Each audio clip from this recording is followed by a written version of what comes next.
Mēs esam ieradušies klusajā Rīgas centrā, kur tepat Miera ielā tiek grauzdēta kafija. Aprunāsimies ar kafijas grauzdētāju un, cerams, arī kaut ko pagaršosim.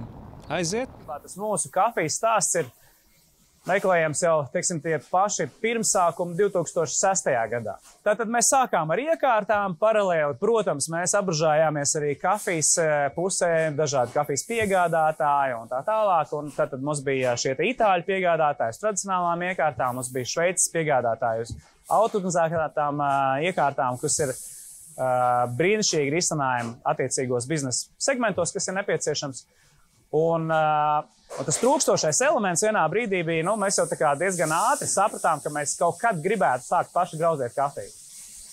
Un vienā brīdī jau tu saproti, ka tās zināšanas kafijas industrijā ir pietiekami daudz savāktas, un mēs varam sākt domāt par savas ražotnes veidošanu. Un 2015. gadā mēs sākām oficiāli kafijas ražošanu šeit Miera ielā.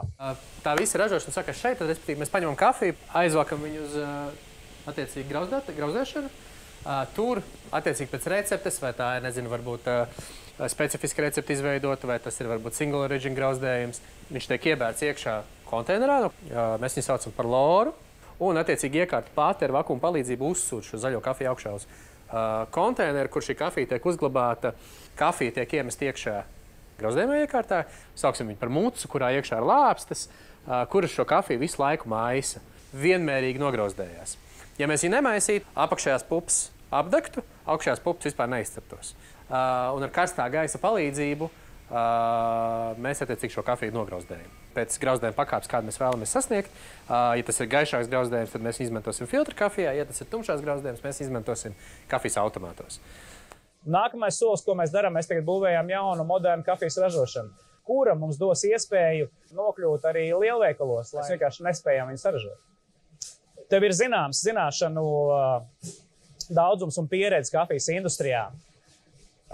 Un tikai tad, kad tu sāc jau grauzdēt kafiju, tu saproti, ok, man pietiek tehniskā informācija, lai sagrauzdētu šo te kafiju, man pietrūkst emocionālā informācija par kafiju, kā viņa aug.